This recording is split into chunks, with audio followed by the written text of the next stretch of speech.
We'll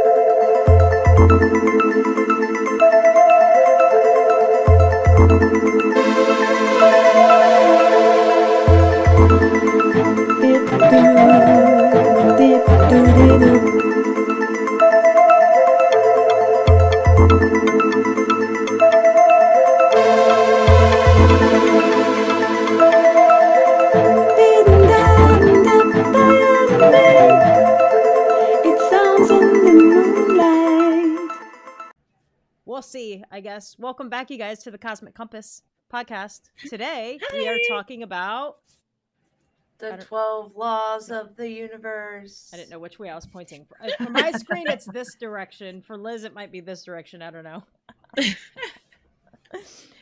So, the 12... Well, I'm sorry, what? The 12 universal laws. 12 universal laws. Yeah. Exciting. So, it's funny how things kind of work out. So, we were talking about, picking out the topics and things like that. And I was actually at work, and I've been really trying to have a different outlook on things, right? Like where I am currently employed is where I am currently employed. And that just is what it is right now. And so, because I think we touched on it a little bit last week about like when you're manifesting, how it's hard to kind of live in the end, live in the end. Yeah.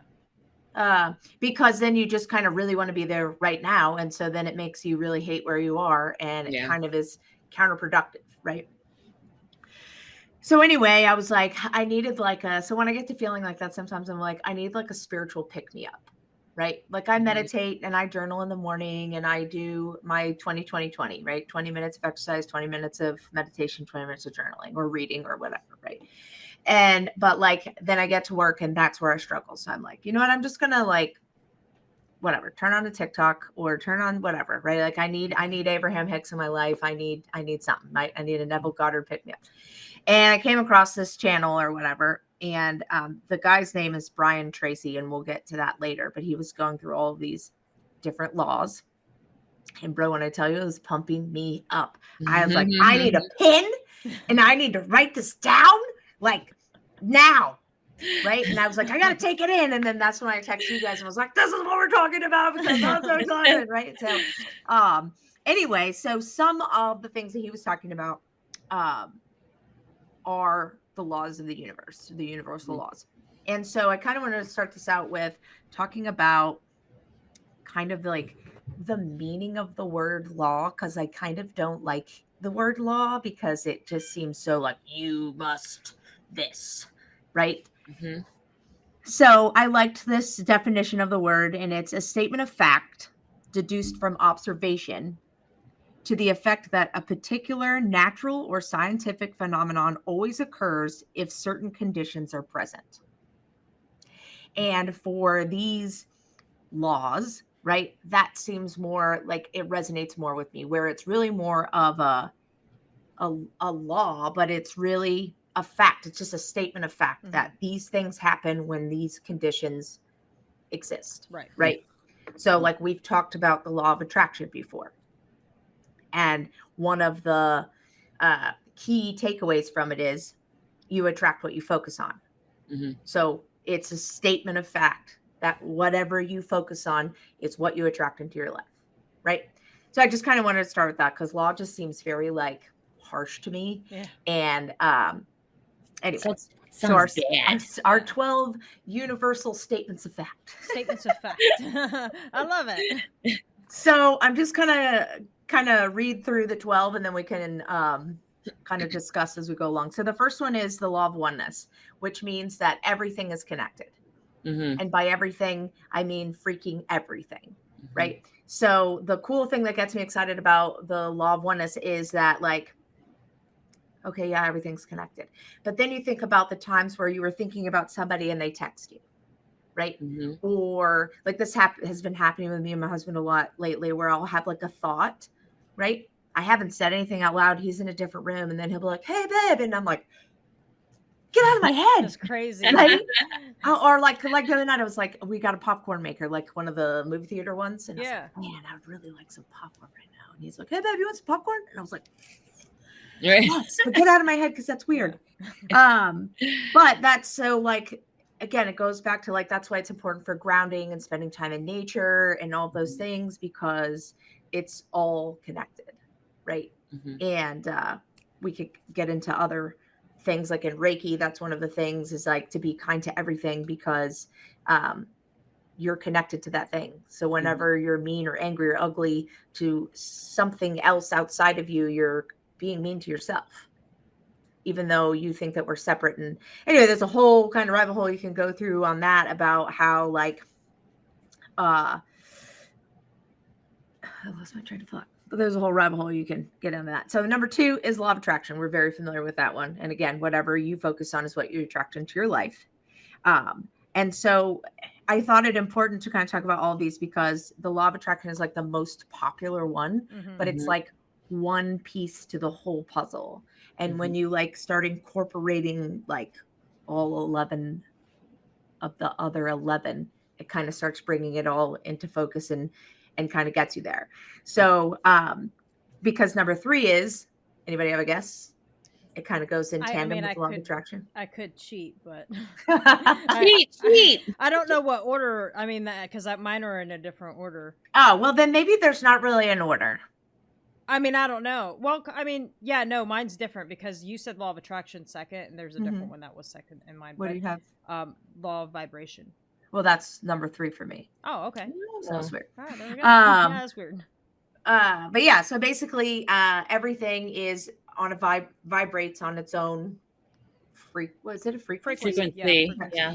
And the things that have the same frequency come together like magnets. And so that's why the law of vibration and the law of attraction kind of work in tandem together. And that's why they say in order for you to attract those things into your life, you become a vibrational match, right? So to me, some of these kind of like build on top of each other.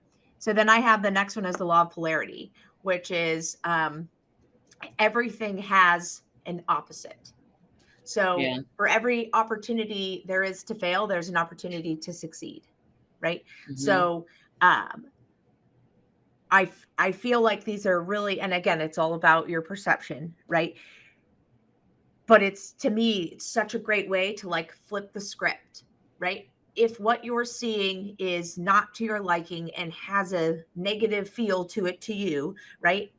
Then that means somewhere in the very near vicinity of you is something good, because everything has an opposite, which also means that if you don't like where you are, guess what?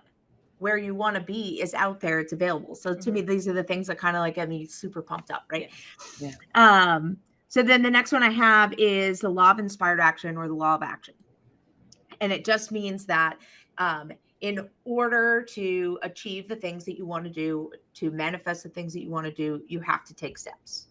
You have to take an action. And I think we've talked about this before, about how these things do work, but you can't just be like, okay, and I'm good. Yeah. And wait for the door to ring or the doorbell to ring or whatever. Yeah, the door to ring. That's why I don't like some of these self-proclaimed like whatever gurus that they're out there preaching like the law of attraction, and like I think I talked about this last time, where they're like essentially pretend that you have it, which is fine, but the way they phrase it, it sounds crazy. But they're not going over any of the other stuff. Like, you can't just wish it. It's not just going to magically happen. You have to, do something about 100%. 100%. And I feel like the key word here, though, is inspired action. So we don't want to dip into our masculine energy and try to force things to happen, right? We focus on the thing, and then we watch and we look for the signs and the symbols and the breadcrumbs that say, hey, go this way, that leads you into when the pieces start coming together. So again, where that the law of vibration comes in and the law of attraction comes in, where you start attracting in the resources, people, spaces, whatever that is that you need in order to get there, right? So then it's like just basically like a giant networking game, right? But the more you focus on the thing you want, the more that you start attracting in the right types of people and circumstances and things like that for you to take that inspired action, right? Yeah. To where now you get your LLC or you rent the space or whatever that is. But yeah. So the next one I have is the law of cause and effect. So some people also refer to this as the law of karma, meaning that everything that happens has like a cause and then it affects you somehow, right? I'm not really saying that in a really great way. So a lot of the time, again, just think of karma, right? Whatever you put out, you get back. Yeah. So while that is true, right? Because the little note I have is what you put out, you get back. But this links into the universal law of oneness, right? Where, like I mentioned before, if you are being negative or mean or nasty or whatever, right? You're essentially doing it to yourself. So it circles back around and that's what you get. But to flip that on a more positive side, right? The more good that we do, the more good we hold in our heart, the more things that we do kind of in service of others, right? The more things come back to you in abundance. Yeah. Right. So like, I know we've heard like the things that you put out come back to you tenfold. Right. Yeah. So if something bad, right, or negative can come back to you like that, then why couldn't something good come back? Right. Why not? Again, it goes back to that whole law of polarity. For everything has an opposite.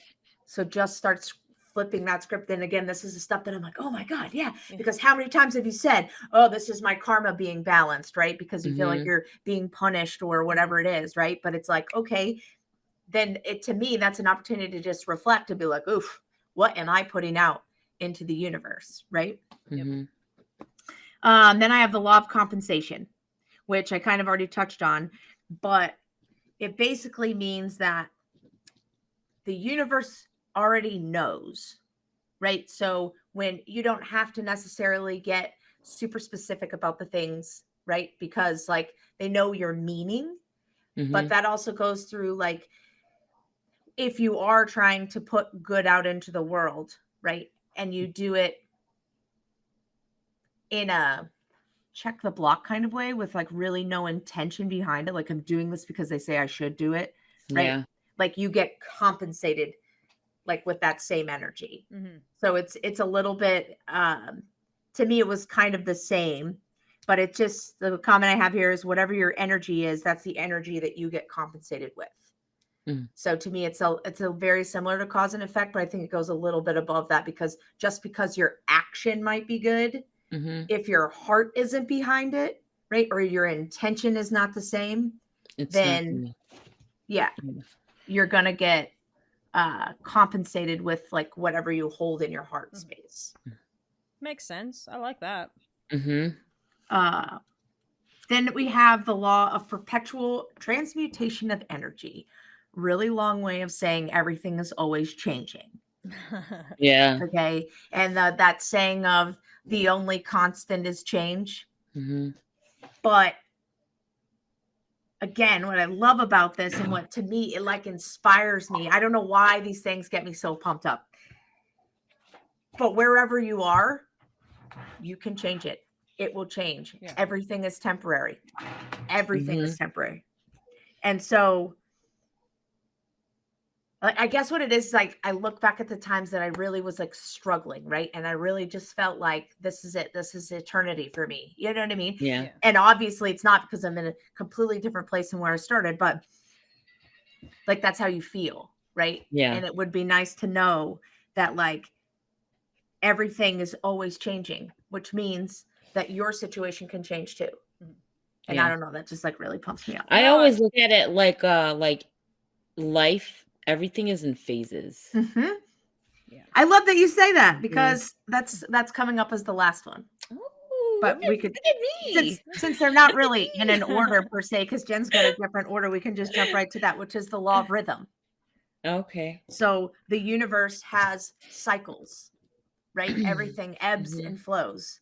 It's the reason why we have seasons. It's the reason why we have moon phases. It's the reason why we have the tide. The tide goes in and out. Like there's all these things in nature that go through cycles, but so do our lives and our experiences. And so I love that and so like they say that becoming attached to the circumstances, the outcome, the what was as it's changing, that's what causes the discontentment in our lives, is that like you're not moving with the cycles. You're trying to stay in place. And anytime you hear anybody reference anything about whitewater rafting or being in the ocean, they always tell you if you're being sucked under by the water to do what? Go with the flow. Go with the flow. Right? And so when we don't go with the flow and we're swimming upstream, life feels like a struggle. Life feels hard. Life feels like you're being punished. Because you're causing friction. What? Yeah. So I love that you just segued right into that on your own, Tina. Look at that. Then we have the law of relativity. And I love this one, because it says that everything in the universe is neutral. That we as people, right? We as humans, we as egos, however you want to say it, right? We are the ones that attach the label of good or bad. So things are to the universe, right, are neither good or bad. They just are. And the more that we can accept things as being just as they are, it is what it is, and not it is what it is because I'm throwing my hands up and I'm giving up, but it just is what it is. For example, I needed to get into my truck the other day and go get a bunch of stuff that you need a truck for. And it wouldn't start. Well, it would start, but it wouldn't stay started. And I opened the hood and squirrels got in and just, I don't know, ate it. Like they just ate it. The engine? Just, and yeah, wires. Yeah, it is plastic. All it just made a nest in it. It was fantastic. And so, you know, what is your immediate response? Ah, dang it. Mother. Right? What am I going to do? Like, blah, blah, blah. Like, right? This is so bad. I don't need this right now. Whatever. And I literally was like, okay. Like it does. It take this. Don't call it work for nothing. Right? And I've been really trying to be like, all right, listen, it just is what it is. I can't change it. It's not good or bad. I mean, is it ideal for what I'm trying to do right now? No. But is it the end of the world? No. Right? It just is a thing that I'm experiencing right now. Does that have like the same saying as just everything in life happens for a reason? It does. It does. But I think the takeaway for here is more about like the universe isn't trying to punish you. The universe is not serving. But the universe isn't serving out justice. Yeah. Okay, I got you. So there is a quote in my book that I think maybe might sum it up. I love it. If I can find it, what page I was on. So it says, if you look at what you have in life, you'll always have more. If you look at what you don't have in life, you'll never have enough.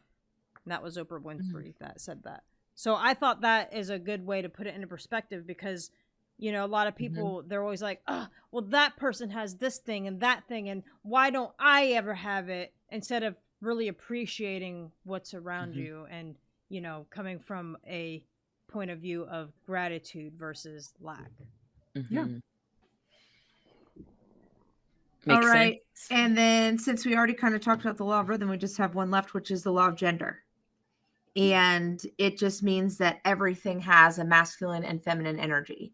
Yeah. Right. That's why it's like yin and yang is like a big symbol of like the masculine and feminine energy. Right. And so your masculine energy is more of like an action energy, right? Where we want the doing part.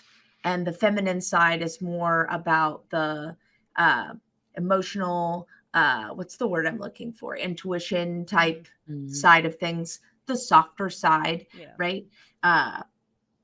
And when we can figure out how to balance those, again, that's why the yin and yang is just so, it just is. It's a perfect depiction balance of it. Yeah.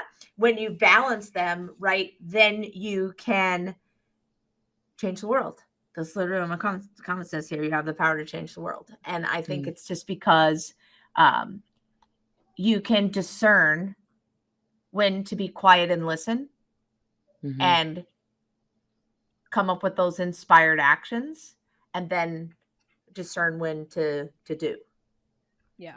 But when you try to push too hard, because a lot of us rely a lot on our masculine energy and feel like we always have to be doing something to achieve our goal. And while you do have to take action, sometimes the action you need to take is nothing, is to do nothing.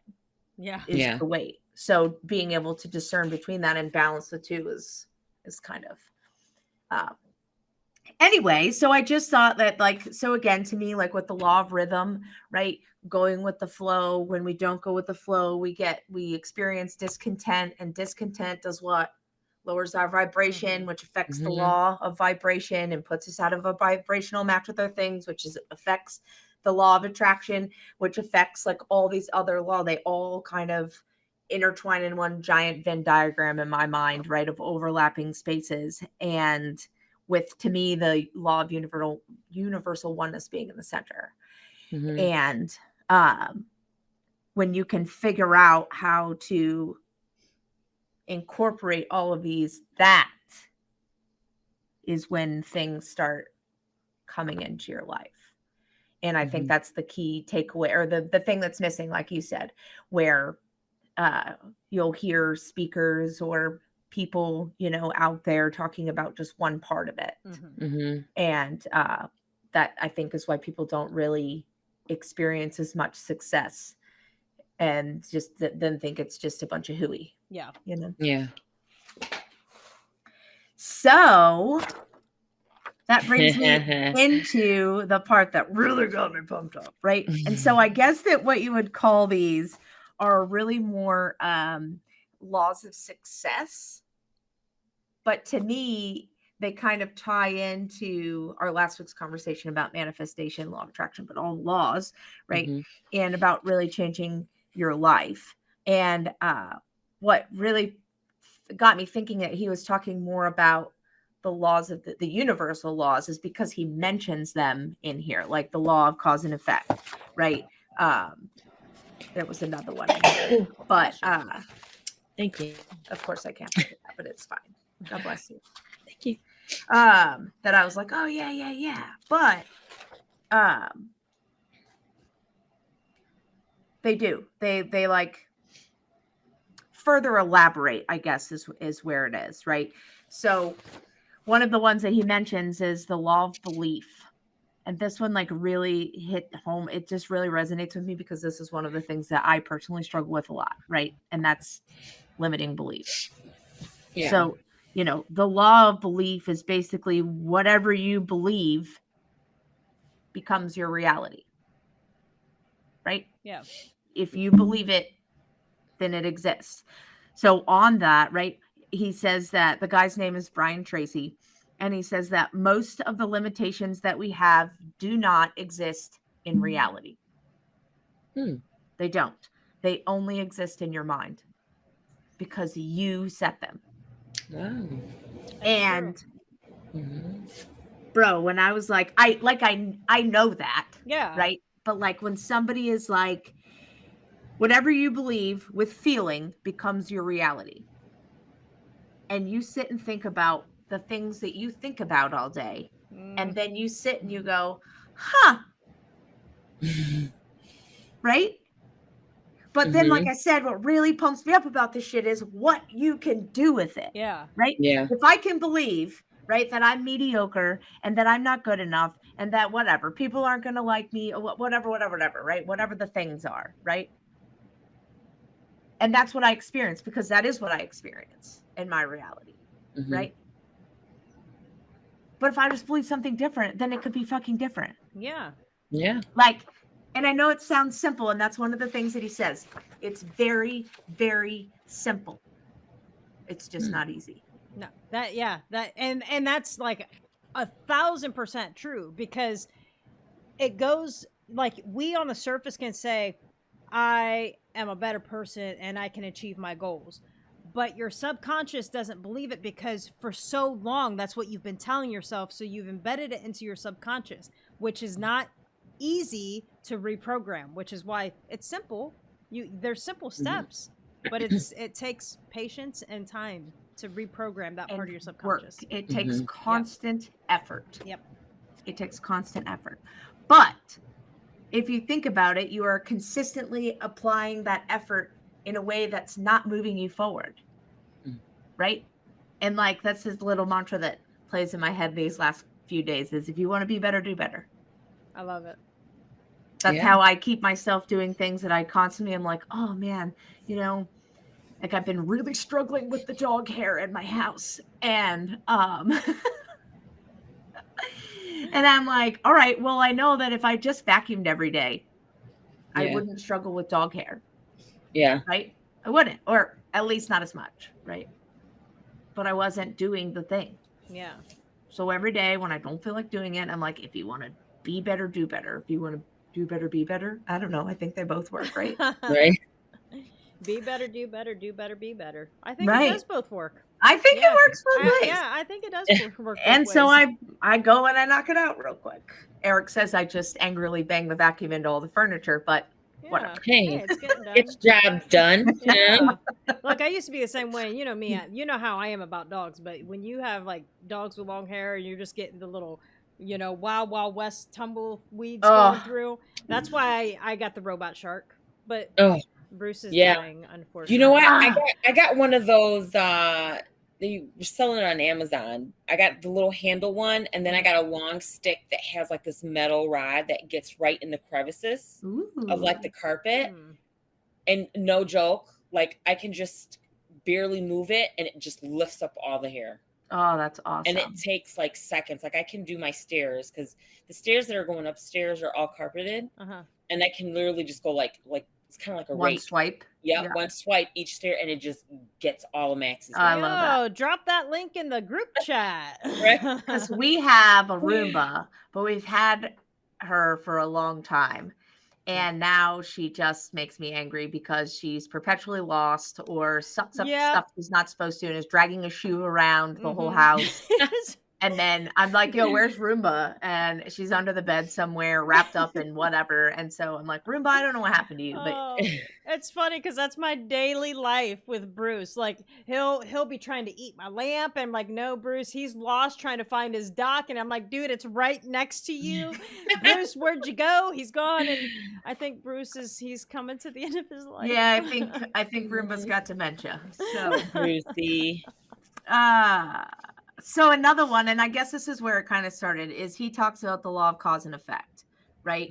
And but more in and it probably applies the same way, but thoughts create the conditions of your life, right? So all changes in your life begin with the improvement of your mental pictures.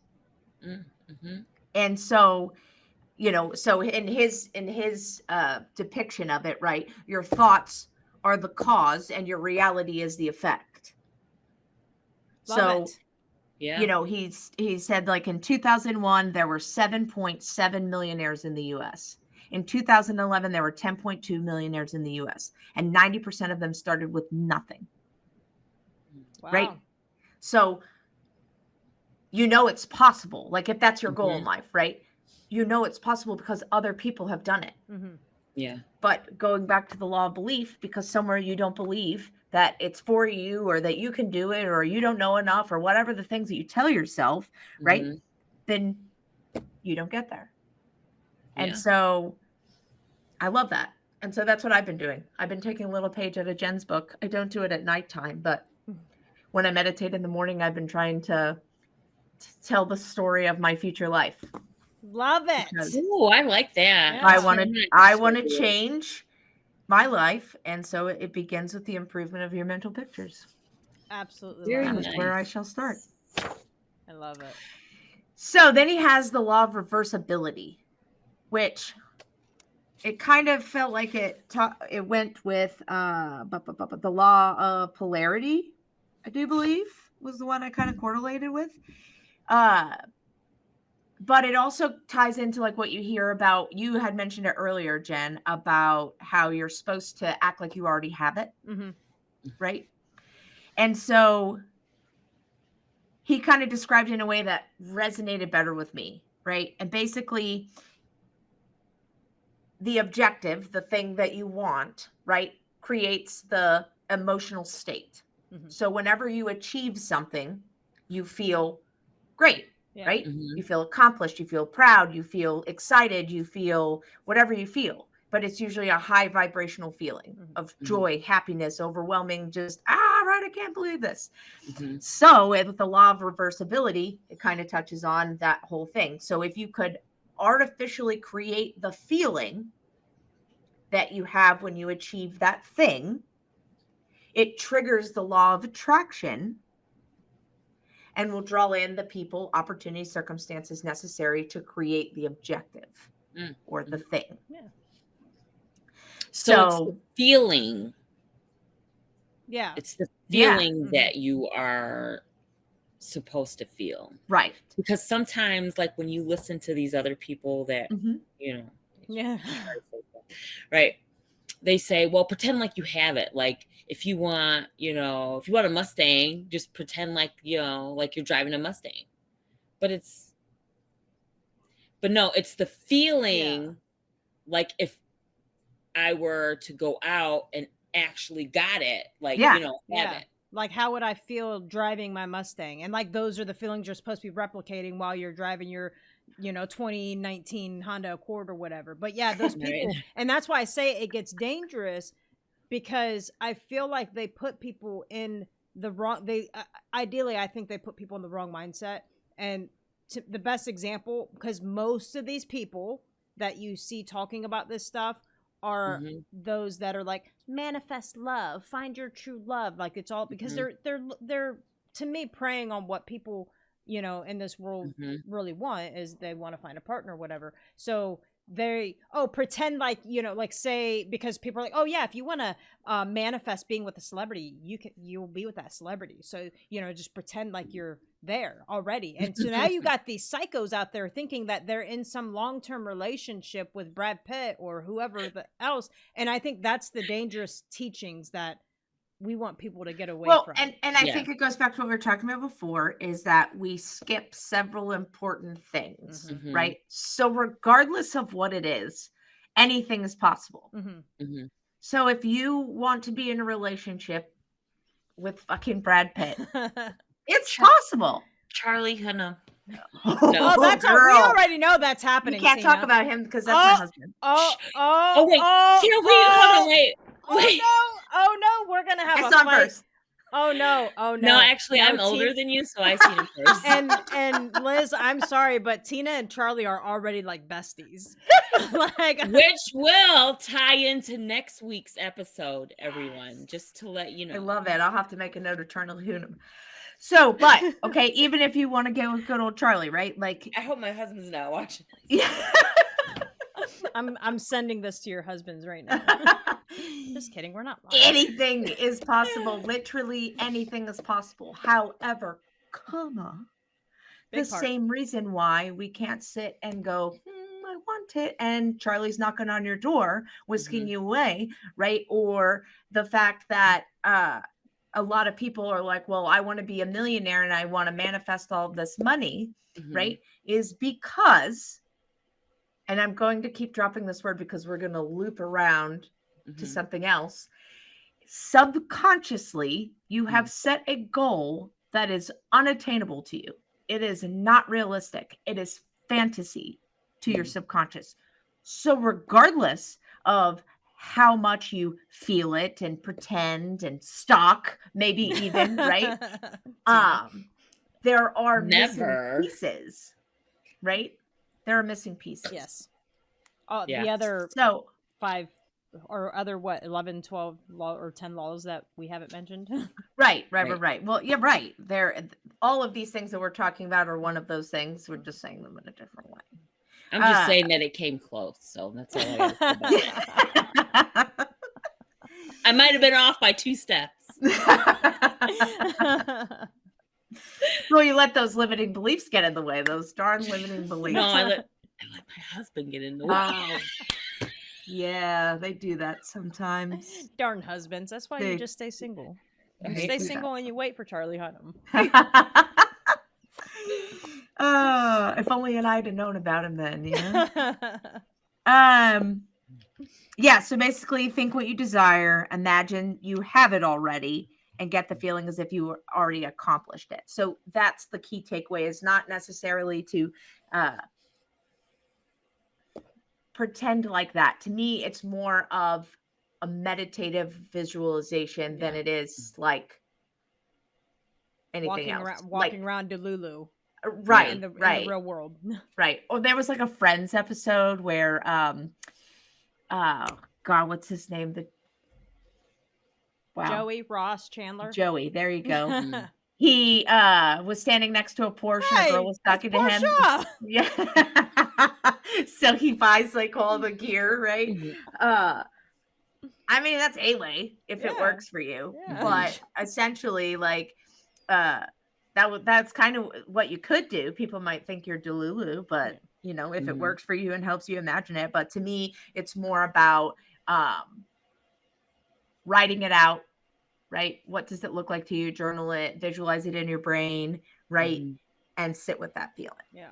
And recall on other instances where you've gotten what you wanted, no matter how small it was, right? An instance where it worked out, recall that memory to help kind of charge up those emotions.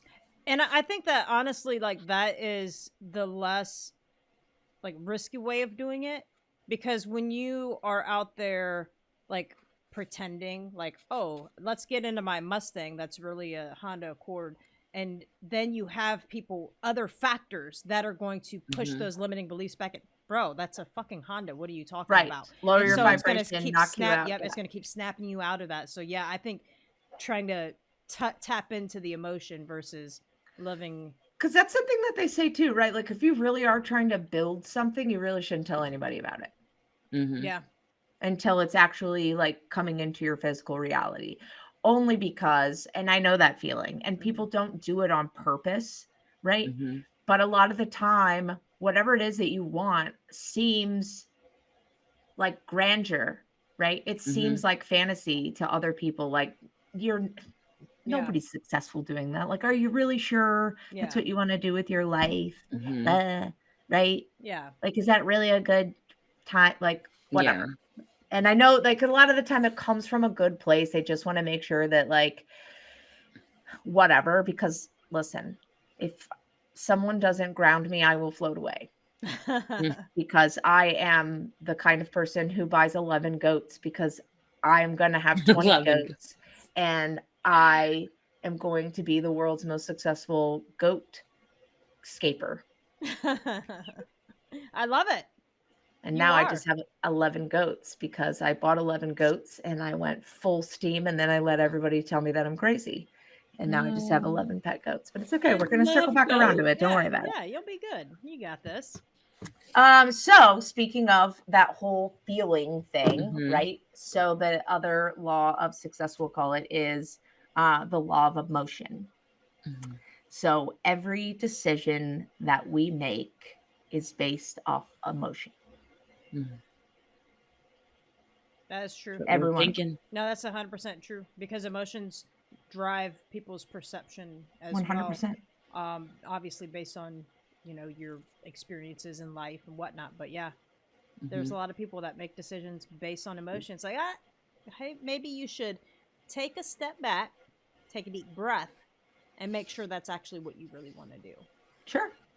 So the two strongest emotions that we deal with are what, do you think? Anger and happiness. Close. Ooh. Content. Which one was wrong? Well, both of them. Oh, damn it. They were in the ballpark. She said close. Close. But both of them are wrong. Sadness. No. Depression. No. What? That's the same thing. No, it's not, but you know what I mean. Two emotions we deal with the Two most. emotions. Joy.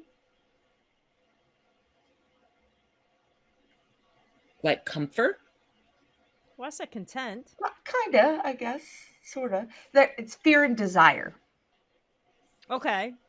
I don't feel I was close, but So, well, the reason I say close is because like things like sadness, right? Yeah. We sometimes feel that when we're fearful, right? Yeah. Desire brings us joy, right? Okay. So like there are other emotions that we would use to describe them, but it's fear and desire. And they're the two like major ones that we struggle with. Okay, I see it now. The two main things that drive your emotions. Your decision making. Yeah, okay. Yeah. Yeah, that. So I guess those two things are kind of what are driving the emotions that then affect your decision making process. Okay, that makes sense. So obviously the stronger emotion dominates your thought process, right? So like we've been talking about, fear holds you back, right? All your limiting beliefs are all just fears. Unless fear you're part failure. of the dark side. Just kidding. I had to throw the reference. So fear holds you back, desire propels you forward. So when we talk about like the law of reversibility, right? You have to focus on that desire that brings in the joy, that brings in the happy, that brings in those high vibrational emotions, right? That start putting us in vibrational alignment, that start attracting in the things that we're looking for. Where fear holds us back for a lot of different reasons, but it keeps us from utilizing the law of inspired action because we just wind up in a perpetual state of immobility because we're too scared to move, right? But also it lowers our vibration and takes us out of alignment with all the other laws that we talked about. So it's a big one. It's a big one. I love that one. I love it. So if we keep our mind fixed on our desires and make them our dominant emotion, right? Then we're more inclined to be successful at whatever it is that we're trying to achieve. And to me, that like, I don't know, that shit just like pumps me up. Yeah, no, I love it. I love the getting into like the little nuggets of all this. Because this is the kind of stuff, remember we were talking last week about the pixels of your dream life and how by the end of the day, like you're lucky if you even got one left, right? Yeah. Because life just has a way of whatever. Showing up with scissors. Yeah, I love that. Showing up with scissors. I love it. Listen, life, you don't run with scissors. Calm down. So this guy recommends, and it was funny because our chaplain actually brought it up at a drill weekend one weekend a couple months ago. And anyway, I just found it interesting that that's what he would bring because it's not what you would normally hear from the chaplain. But it's a PMA diet, Papa Mike Alpha, and it's a positive mental attitude diet. Love that. Okay, and so for 21 days, because experts say that it takes 21 days to create a habit. Okay, and what I found really funny about this is the reason why they chose 21 days is because that's how long a chicken sits on an egg. And if a chicken with a brain this big can have the fortitude to sit on that egg, not knowing if it's going to hatch, but having complete and utter faith that it is going to work, that you, with your complex brain that can do so many things and has so much untapped potential, could do the same. Yes. And also I found that really funny. And also the power of numbers, because 21, 2 plus 1 is 3. 21 days would be 3 weeks. Look at you. Look at me. Look at her. Just tie it all together. Yep. That.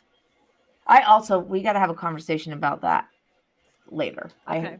I think I sent it to you, a TikTok about like a whole bunch of things being like brought together, but again, we could talk about it later. Anyway, so back to our PMA diet, right?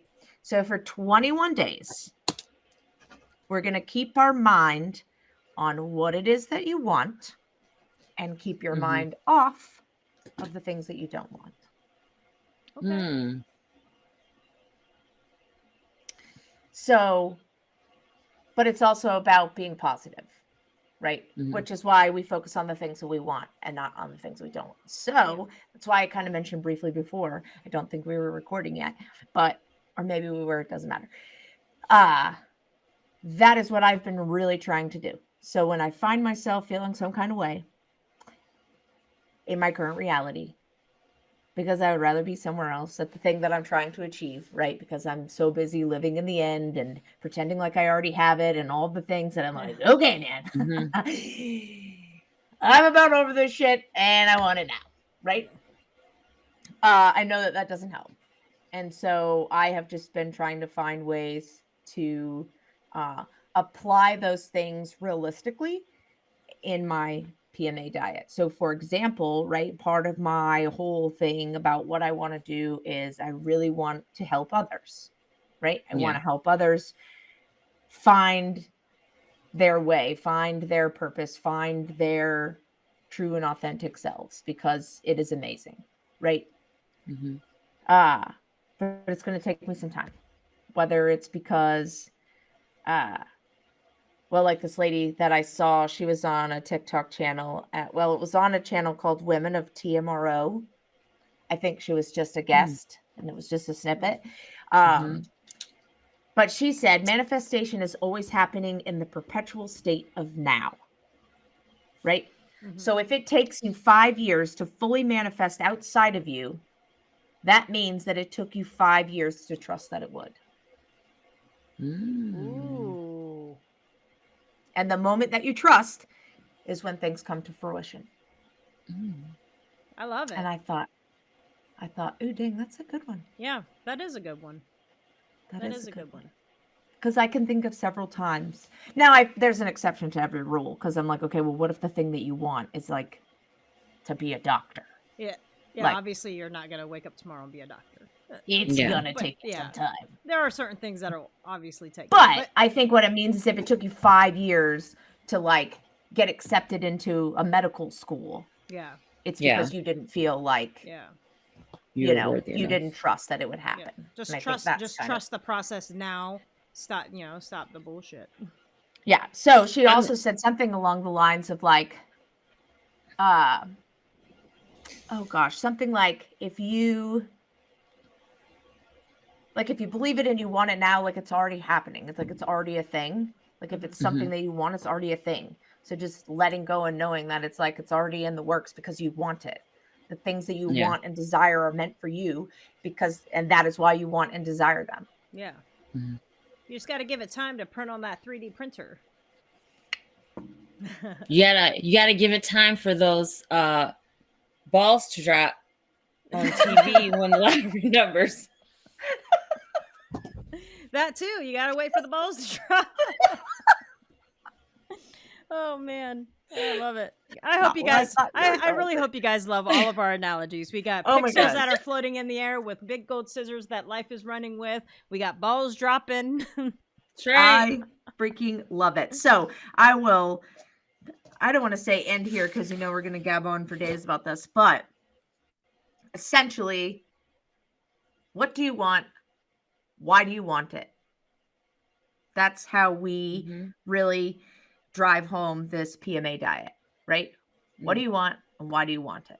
I think we should add in, it's already yours. Well, it is already yours. That's true too. And then they say, right, well, then of course you have to have the belief, the conviction you have to believe that you can achieve it. So whatever you want, make sure that it's believable and achievable, right? Yeah. So these are my kind of like do outs to you, if you will. Take them if you want them, right? So whatever it is that you're trying to do. So like, for example, the guy gives the example of being a millionaire, right? The chances of you manifesting that very quickly are low, only because depending on what you're currently making, it's probably a really big jump from where you are to there. So it's kind of inconceivable, Right? It's kind of like, yeah, freaking right. Like if I won the lottery is the only way I could imagine. If the balls dropped. Right. All 6 of them. Right? So instead, you can start with smaller things. Like this year, I want to make 50% more of my income. Right? So let's just say, for example, to keep numbers easy, I'm making $10,000 a year now. So next year I want to make $15,000, right? And then the next year you say, I want to make 50% more of that. And then you just build until you build into something to where now to say by next year, I want to be a millionaire, right? It's a more achievable, believable goal for you. Yeah. So that's a takeaway too. So going back to the Charlie Hunnam reference, right? If it's not really conceivable to you because I'd have to get divorced and like, what would my kids think, right? Whatever those things are. She's like, none of these are deal breakers. None of these are deal breakers. She's like, so make it believable, make it achievable, and then it will help you with the law of belief, and it'll help you with the vibration and the attraction and all the things because you have the conviction, because that seems like a small, tiny improvement that I could achieve in the timeline that I gave myself. And every time we achieve something, right, it stores in our brain, right? And because that was something else he talks about, is that like why winners are winners and losers are losers, or why they say that the rich get richer and the poor get poorer is because of your mindset. Yep. There are people out there who, like I used to work with this guy, right? Super athletic, like super athletic. But at some point in his life, he did something or someone said something to him that said, hey man, you're pretty good at that. And so now he believed that he was good at it. And that has become like his life, right? I watched this thing about an experiment that was done where a group of teachers were pulled in to like the Board of Education or whatever and told that, hey, you are the best teachers that we have in the district. So we want you to take these students that we've identified off of an IQ test as being the smartest students, right? And we want you to take them and see how far you can take them and how much they can excel in a school year. Right? So they have these teachers who are the best teachers in the school district paired with the smartest kids and the students in the district. And let's see what comes together. Ooh, sorry if that just banged. That's all right. So they go through, long story short, and at the end of the year, not only did they were the best in the school or the district, but they're like the best in the region or something like that, right? Like they far exceeded, right, what everyone else was doing. So at the end, they bring them in and they're like, hey man, you did great. And they're like, well, yeah, like you gave us the brightest students, like blah, blah, blah. And they're like, actually, we didn't. You guys are just teachers and they were just students.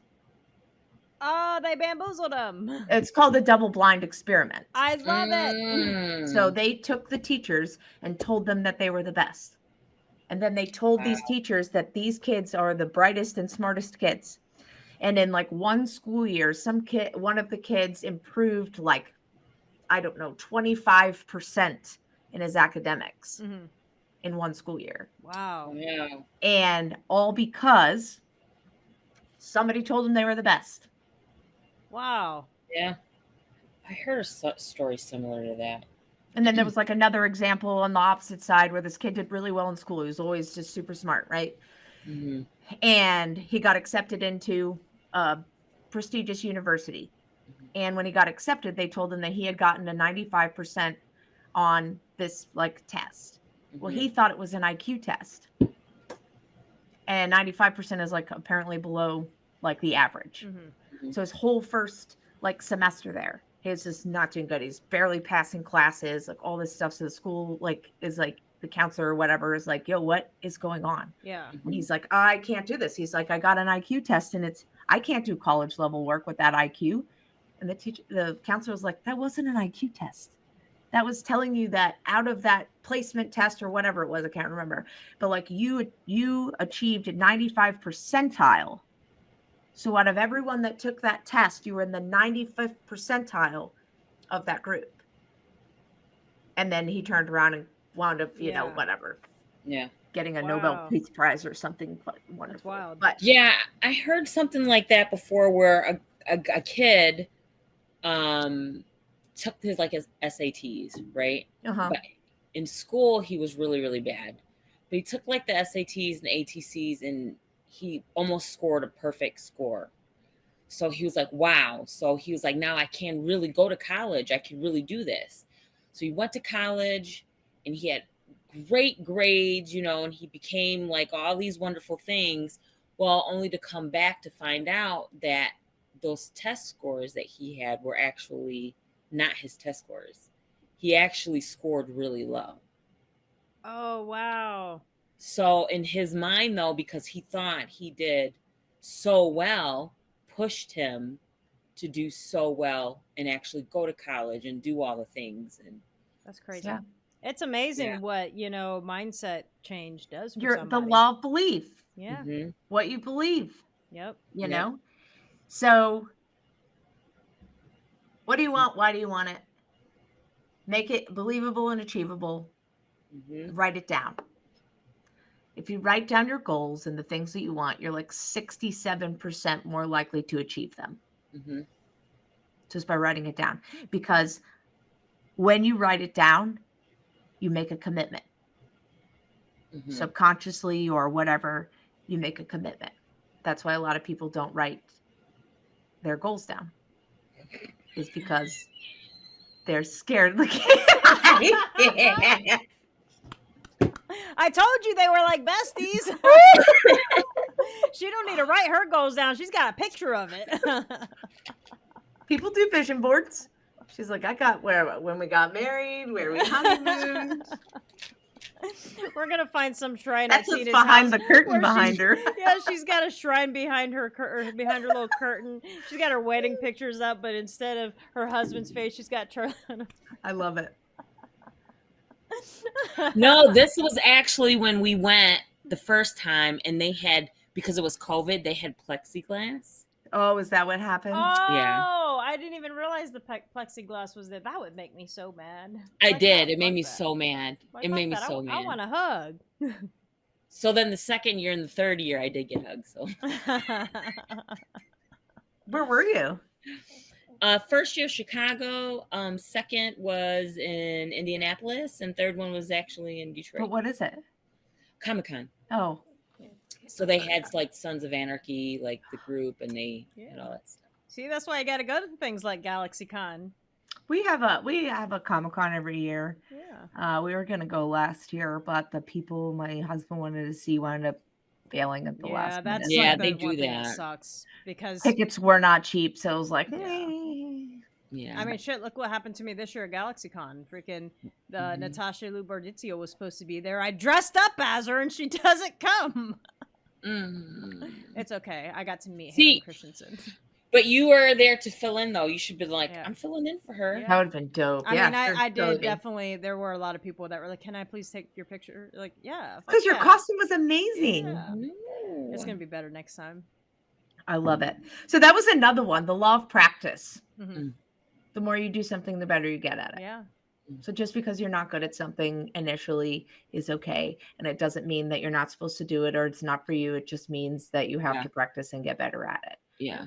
Right. And there were all these like inspiring things, right? Like obviously like I went down a rabbit hole, right? Yeah. About it's all the same guy, right? About how to deal with failure. Yeah. Right? And I'm sure that you have all come across something at some point. Like I think Denzel Washington has one, a story about how, it was many, many, many, many attempts before he got any roles, right? Mm-hmm. Thomas Edison tried like 5,000 experiments or 10,000 experiments before he figured out the filament for the light bulb, right? And when he was interviewed by a newspaper that was like, hey, how does it feel to like know that you failed 5,000 times? And he's like, I didn't. Mm-hmm. He's like, I successfully found out that those things do not light up. Mm-hmm. Well, that's just to say, like, somebody that might be listening may say, oh, well, that's common sense. You got to practice. No, because there's a lot of people that will try it once or twice and then just give up. Mm-hmm. Mm-hmm. And you can't. You got to continue. Not you, Listen, Liz. I went once, so I made this sweater, right? Oh, see, that's so Wow. And nice. when I started crocheting, I was making pickle holders while I was trying to make pot holders. So See? You just got to keep practicing and get into good habits. It takes 21 days to start new habits. That's right. start a habit. Yep, I remind myself of that because seriously, it is something that comes up a lot. Like I ride horses, you know, but I don't ride consistently and I am not in any kind of a competitive sport. So I'm not like training all the time. It's just like a leisure pleasure thing for me. And like it shows up sometimes. And when I try to do things that are more like whatever, competitive or pick up a new type of riding discipline or something like that, and I struggle with it, or my horse fights back with me because he doesn't know what I'm trying to say or whatever the thing is, right? And you want to throw your hands up and be like, okay, well, this isn't for me and this is why I don't do it. But it's like, no one, okay, I won't say no one, but most people are not innately good at the things that they wind up doing. They just got good at them through practice.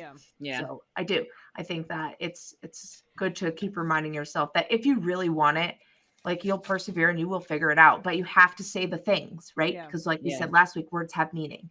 So the more that, what was I listening to today that said, anything that you say, which is a perfect segue into my next thing, anything that you say after the word I is like a command to your subconscious. So Jen, you mentioned it earlier, right? About saying things, the limiting beliefs and how you've programmed your mind. You have these deep grooves in your brain because you have walked that line, that thought a million times. I'm not good enough. I can't do this, whatever. Everyone else is so much better than me. Whatever the things are, right?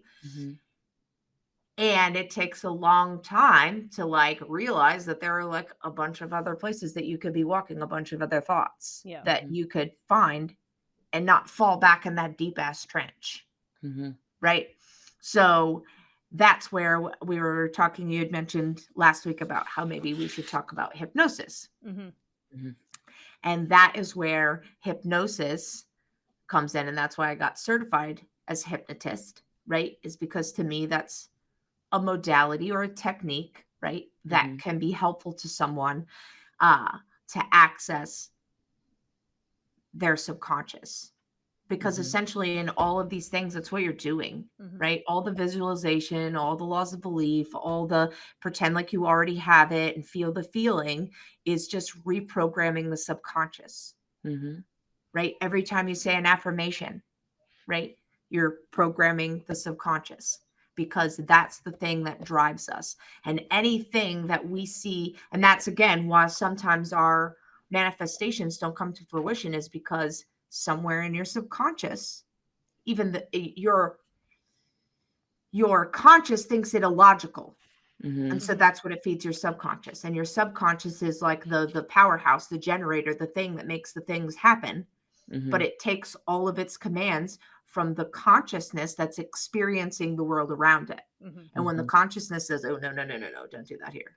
Right? No, don't do that because that's scary. Like, what if it actually happened? Be phenomenal, but it's so scary, whatever.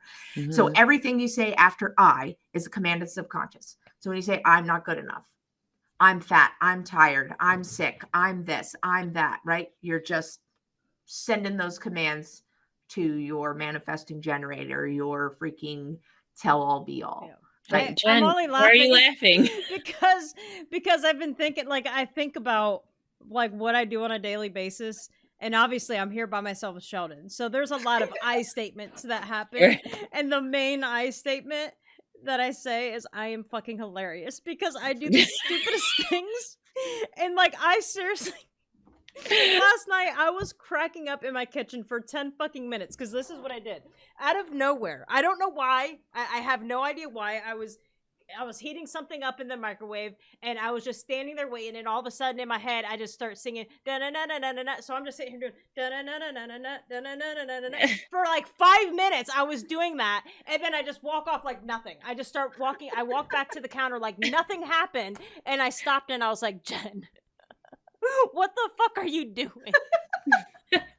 And I'm like, man, I am fucking hilarious. And then I stopped and I said, you know what? I'm going to take this moment now and I want to say thank you so much for my my sense of humor because it brings me so much joy. So I stopped and gave gratitude where gratitude was due because, man, I think I'm fucking hilarious. I love it. And I bet you Sheldon was just sitting there like... There's so many times he's just staring at me like, what is wrong How with did I you? wind up here? What kind of karmic Oh my debt God. do I have to clear? Dealing with goodness. this psycho in the kitchen dancing. I wasn't even saying it out loud. The music was in my head. And I'm just... Oh my gosh. Man, I love love it. myself. To be, I love to be a myself. thought in Jen's mind. For real. You guys would go crazy, or probably actually think I'm crazy because that's a conversation. No, for- I think Tina and I could just sit there and watch it like a listen, show. Movie. I afterwards we got to talk about some profound craziness of Jen. Uh-oh. Yeah, but we'll continue with the hypnosis. I'm sorry. Oh, for anyway, interrupting. I'm but so sorry. that's so, you know, I didn't really want to get into too much about hypnosis because like then I would just feel like I was teaching a class on how to be a hypnotist, right? Yeah. But essentially all it is inducing someone into a relaxed state so that you get into that space that Jen, I think you have referenced before, where you're right between like sleep and awake, right? Where they actually say that you're more conscious, but just with your subconscious mind. Like, so when people are like, oh, you're going to put me to sleep. No, I'm not putting you to sleep. I'm activating you and putting you into actually like a more conscious state, but the part of your consciousness that actually can do the things for you. Yeah. And then you can make the suggestions or insert the affirmation or whatever it is that you need or are looking for to help reprogram that mind, your mindset and your thought patterns. And I think that's pretty cool, right? So I know some people are kind of like, hey, whatever. There's like, no, see, look, I got vacation coming up soon. And it'll be a little past 21 days. So in 21 days, I can reset my mind. There you go. I love it. So can I know you don't want it to be like a teaching thing, but like, because I know there are people out there that doubt like hypnotism and think that it's all phooey and all that stuff. Right. And I know what I'm getting ready to read, people are on the other side going to be like, you can't trust the government, blah, whatever. This CIA document where they go into, they literally research and did studies about like a lot of the things that we talk about. And I feel validate a lot of what we're talking about. And hypnosis is actually in this, which I thought was really freaking interesting. So if you guys are go through it, I mean, it's kind of long, but I just wanted to read what Go for it. blurb that they wrote. So hypnosis, according to the theories of psychologist Ronald Stone and the biomedical engineering models of Itzhak Bentov, sorry, I'm probably butchering names. Hypnosis is basically a technique which permits acquisition of direct access to the sensory motor cortex and pleasure centers and lower cerebral, or the emotional portions, and associate pleasure centers of the right side of the human brain following successful disengagement of the stimulus screening function of the left hemisphere of the brain. The left hemisphere of the brain is the self-cognitive, verbal, and linear reasoning component of the mind. So, you know, like Liz said, the consciousness. It fulfills the function of screening incoming stimuli by categorizing, assessing, and assigning meaning prior to allowing passage to the right hemisphere of the mind. The right hemisphere, which functions as the non-critical, holistic, nonverbal, and pattern-oriented component of the brain, appears to accept what the left hemisphere passes to it without question. Consequently, if the left hemisphere can be distracted either through boredom or through reduction to a soporific semi-sleep state, external stimuli to include hypnotic suggestions are allowed to pass unchallenged into the right hemisphere where they are accepted and acted upon directly. The result may involve an emotional reaction originating in the lower cerebral region, sensory motor responses requiring involvement of the cortex, and so on. Both the sensory and the motor cortices of the right cerebral portion of the brain contain a sequence of points known as the homunculus, which corresponds to the points of the body. Simulation of the corresponding area on the cortex causes intermediate responses in the associated portion of the body. Consequently, induction of the suggestion that the left leg is numb if it reaches the right hemisphere unchallenged and is referred to the appropriate area of the sensory cortex will result in electrical reaction being generated that will induce the feeling of numbness. Similarly, the suggestion that the person is experiencing a general feeling of happiness and well-being would be referred to the appropriate general feeling of happiness and well-being. Oh, I just read that over. Sorry. To the appropriate pleasure centers located in the lower cerebral portion of the cortex of the right hemisphere, thereby inducing the suggested feeling of euphoria. Finally, suggestions such as one that informs the hypnotic subject that enjoys enhanced concentration or powers of memory would be responded to in the right hemisphere by accessing unused information storage capacity normally held in reserve as a result of left hemisphere selection and control processes. This aspect will become significant in the context. I'm not going to read the rest of that because that goes into something else, but I just thought all that was interesting, all the things that they discovered that can be achieved with the hypnosis and being able to activate or send those messages to the right side of your brain to activate those certain things. I thought was very interesting. Yeah, absolutely. Yeah. And I think it just like my takeaway from it was just you might have physical sensations when the thought actually is accepted by the brain. Yeah. And because the conscious mind isn't there to block or to filter. And so that's really all it is. It's just a way to talk to the man in charge, if you will. Pretty like much. You get to see the wizard, you know, like and so to me that's really cool, right? And it's all about doing it in the way that's going to benefit the client best, right? So you come in and you say, hey, I need help with, and that's why a lot of the time, you know, the two main things that people usually go in for like hypnosis is for like breaking habits, right? Or to help with weight loss or like to quit smoking, right? Is to try and get through to your subconscious that this isn't something that I want to do anymore. Yeah. Right. So I don't want to emotionally eat anymore. Right. And so you're just lowering the defenses a little bit so that the things and the thoughts that you want to think can kind of get past the guard, you know, and be thought by you. You know, so I don't know. I think it's really cool. And I just think that it's I know that I have had experiences through my trainings and different sessions that I've had, you know, and I never walk away feeling bad. I always walk away feeling better. You know what I'm saying? Yeah. So like, if I could help someone else feel that way, because it can be really life-changing. There's no if. When you help people feel that way. Look at you. So it's exciting. And so that's kind of why I was like, you know what, let's kind of talk about like these laws or these statements of fact and some statements of, you know, successful kind of things that we can do. And again, that's why they tell you to do these things like at night. You say your affirmations right as you're falling asleep and right as you're waking up. The right as you're waking up one's kind of hard for me because I'm like, hard. Oh wait, I am waking up. Wait, I was supposed to be doing something. What was I doing? What was I going to say? What? It's me hitting the snooze button 5 times. That's my first. For real. Where's my coffee? Yeah, right. So one thing that this Brian Tracy did say. Right. He kind of started one of the videos I was watching. He talks about kind of like we've mentioned this before, where some people don't really believe in any of this. Yeah. Right.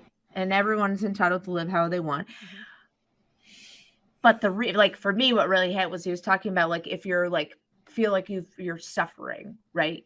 And I know I have been in places in my life where I felt like I was suffering. Right. Yeah. It's because you're out of balance with all of these rules, right? And I'm pointing to pages that no one can see. But that's really what it is, right? Is that you're out of balance with these statements of fact, these laws.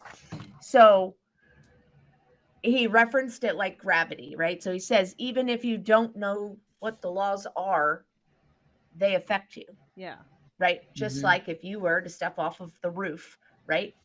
And you didn't know about the law of gravity, it is going to affect you. You are going to hit the ground very fast and very hard.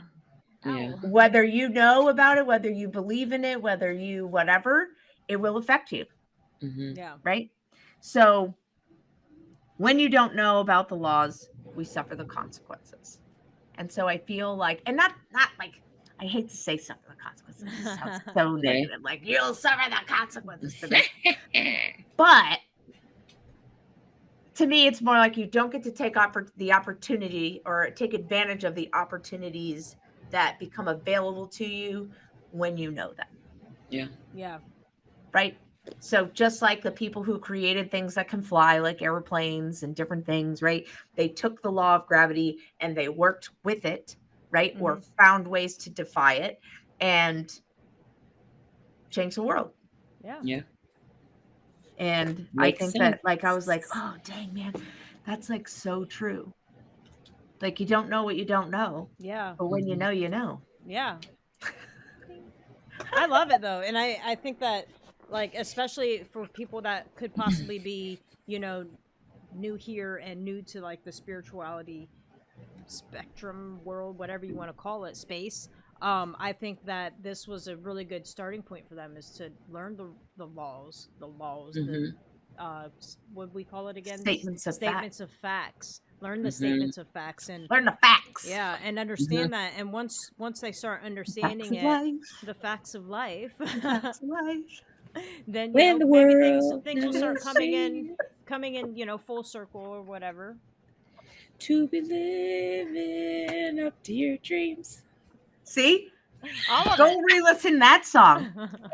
Right. Sometimes things just hit, right? Yeah. They just like they just hit you in your soul. One day, I don't know why, I was walking around outside and the song from Willy Wonka popped into my brain. Shut up. Which one? The Come with me. And it literally happened to me the other day too. But if you listen to the words of that song, bro, my mind was like blown. Why? Because it just basically talks about when you live in a world of imagination, anything that you can dream is possible. Right? But like, I don't know why. He says something like, God, now it makes me want to play the song. I just think it's wild that we both were like, had this song in our head the other day, and I don't know why. Like, why was that song in my head? You guys were connected. Must have been. It just. I think it was a sign from the universe. Anyway, I'm not gonna play it, but like, but he talks about that. Just sometimes the words in there, and I was just like, I've heard that song a million times. Yeah. But like, then like when you hear it, right, and that's like what we were talking about last week about like, when these like little one-liners or these zingers come out of a movie, right? Where you listen to this song, right? Where he's like, when you live in a world of pure imagination, if you can think it, you can do it, right? There's nothing to it. Yeah. And I'm like, do it. I'm like, I don't know why, but like it hits me, and I'm like, bro, if you can think it, you can do it. Yeah. Yeah. Like, there's nothing to it. But and like, that's this whole episode, like just crammed into like a song lyric. Yeah, that's right. I love it. I really love it, man. So, that's crazy. I have some little affirmations that I'd like to leave everyone with. Yay! Go for it. Okay, so this goes. I think just a good place to start. We talked about doing things like right before you go to bed and right as you wake up, right? And so you could use it as like a test, I guess, right? And just see if you're on the fence about things, right? Or for me, I just love it because I just love it. So the thing is, I believe, so right before you go to bed, you would say, I believe something wonderful is going to happen to me tomorrow. Right? And you say it like 3 times before you go to bed. And then as you're waking up, you say, I believe something wonderful is going to happen to me today. I believe something's going to happen. Wonderful is going to happen to me today. And Sorry if you can hear that. Yeah, what is that? My husband set the alarm. You got a spaceship? Drones are Taking coming. off, guys. Going back to my home planet. We'll With their goats. Take me with you. Screaming goats like in Love and Thunder, right? Going up to the sky. But I love this because what makes me just get really excited about these like simple sayings, right, is because your brain is always trying to prove you right. And the universe always says yes. Yeah. To everything. And words have meaning. So if we believe that something wonderful is going to happen to us today, then our brain has no choice but to find the wonderful things that can happen to us today.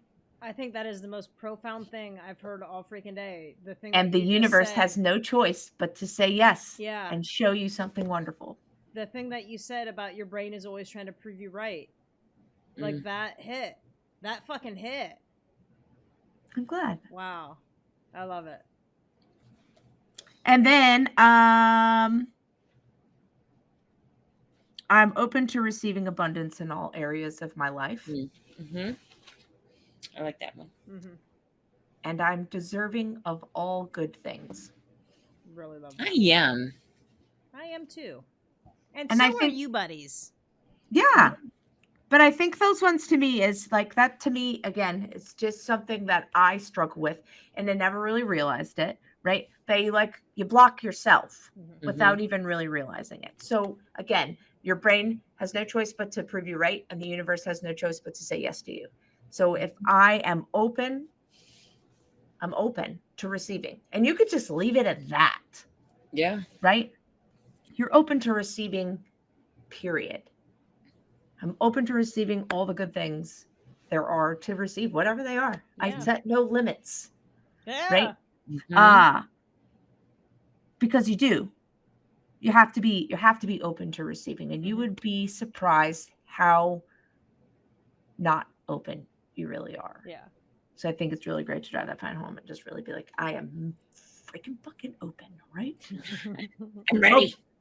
And I'm deserving of all the good things. Anyway, so I hope that you find something good, and it would be really cool to get some feedback of somebody saying, hey, listen.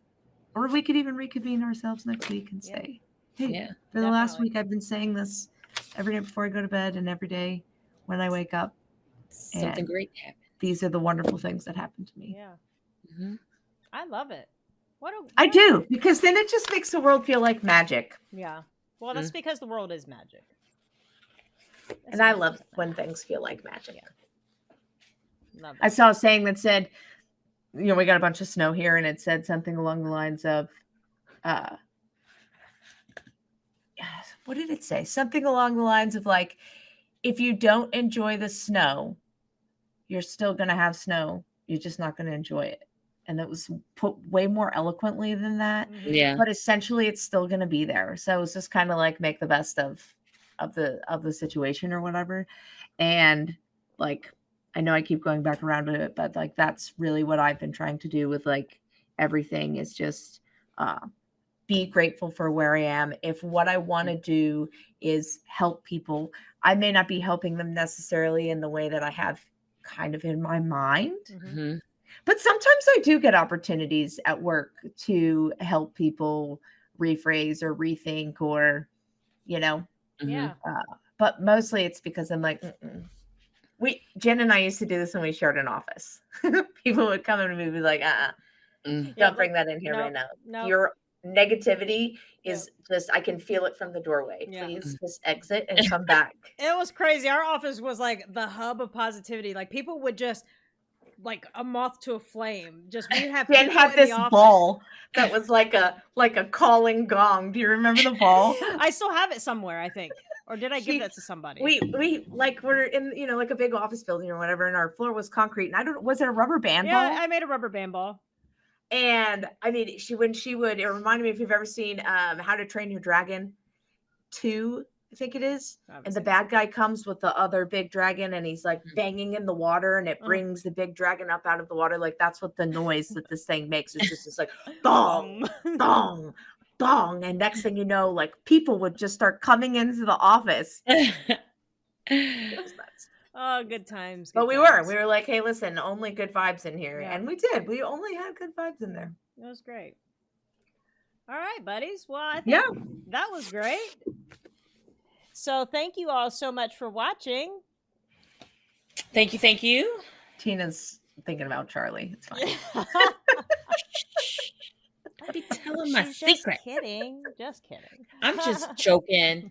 All right, bye, buddies. Joking. Have a good night or Bye. week or.